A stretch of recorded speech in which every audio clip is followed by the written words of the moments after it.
আসসালামু আলাইকুম, সবাই কেমন আছেন? আশা করি অনেক ভালো আছেন। আজকে আমি পাস্তা রান্না করবো, সেজন্য পাস্তা সেদ্ধ করে নিয়েছি। পাস্তা রান্না করে টমেটো, কাঁচামরিচ, পেস্ট, রসুন কুচি করে নিয়েছি, টমেটো সস। যেহেতু পাস্তার ভিতরে কোনো রকম এক্সট্রা মশলা থাকে না, সেজন্য স্বাদ মিশালি মশলা নিলাম রাঁধুনি। আরও নিলাম 2টা মুঠার আন্ডা। রান্না করবে বা দিলাম বিসমিল্লাহ বলে চুলে আগুন। আমি প্রথমে দিয়ে দেবো রসুন কুচি, কারণ রসুনটাকে ভালো করে লাল লাল করে ভাজবো। রসুন কুচি দিয়ে দিলাম।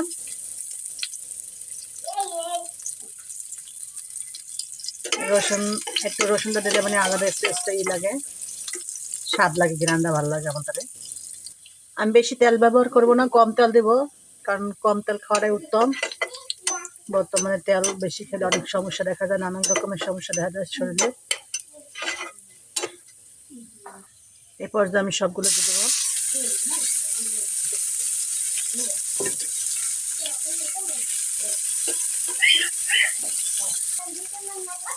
সামান্য লবণ দিয়ে দিলাম, একটু জিরা, যেহেতু কোনো এক্সট্রা মশলা নাই এটুকু দিলাম, আদা রসুনও দিলাম না।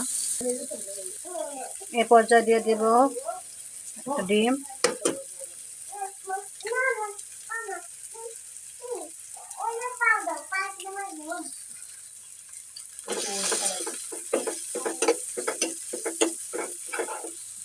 এবার পাস্তাগুলো দিয়ে দেবো।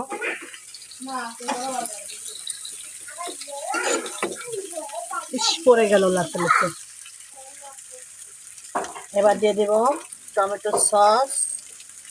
সসটা দিলে একটু স্বাদটা ভালো লাগে। এবার দেব রাঁধুনি মশলা।